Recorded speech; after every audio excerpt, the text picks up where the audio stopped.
You don't know where to begin. Better ask Win.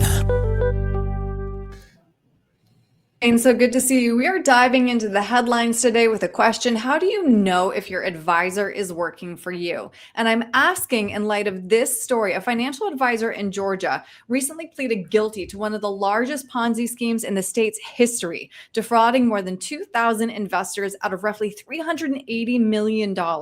So what are the key signs that a financial advisor is acting in their client's best interest? And how does the fiduciary standard play into that? Well, you want to look for an advisor who is actually a real fiduciary. And what that means is that they're held to a standard to put their client's best interests first. But in order to verify that this is actually the case, you want to check their licensing, look at the broker check website, make sure that they're actually a registered investment advisor or financial advisor with the governing bodies that exist out there so that you know they're actually what they say they are. In light of this Ponzi scheme, what questions should investors ask when evaluating the credibility and trustworthiness of a prospective advisor?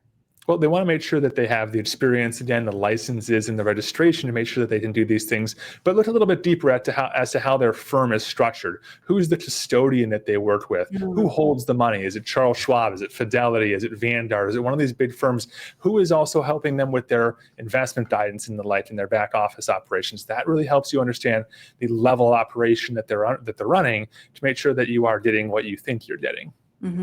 And how should an investor interpret promised returns, especially when someone uses the word guaranteed or promotes consistently high returns? Exactly. Now, if we're talking about investments out there, money that's in some sort of market-based thing, and we hear the word guaranteed, that should immediately be a red flag that goes up on your radar. Because when it comes to investments, we cannot use looking forward figures that look into the future to say, hey, we're going to guarantee this much over the next 12 months, 24 months. That's very much against the rules. Now, there are insurance products, annuity products from insurance companies that do come with guarantees backed by the insurance companies, but really just do your homework. Make sure you know exactly what you're looking at, what you're talking about, what you're asking for.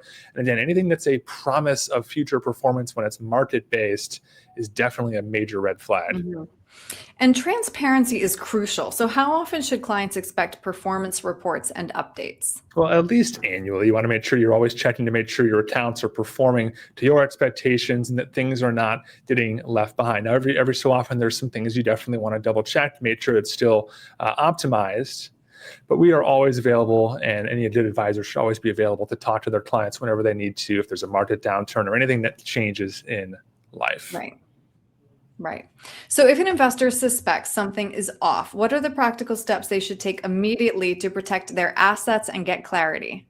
Well, first of all, know again who exactly is holding your money. You don't want this money to be held by the advisor's office themselves. You don't want your money inside the doors of that office. This money should be held at a large financial institution like Charles Schwab, Fidelity, or any big insurance company if you're talking about insurance products. So make sure you contact that custodian or company first, check on where the money is, make sure you have access to it directly so that if the advisor was to disappear, you still know where to go to find your money. Well, it was helpful to talk this through. Shane, if somebody would like to sit down with you, maybe even just for a second opinion, if they're wondering about their relationship with their advisor, what's the best way to reach you with questions? Best way to reach us is online or via phone. Our website here is winstonandcompanies.com, or call us directly 602-456-1928. All right, Shane, thanks so much for your time today. I really appreciate it. Thanks, Erin. Got a plan for your retirement, 'cause you know it's just down the road. But if you don't know where to begin, better ask Win.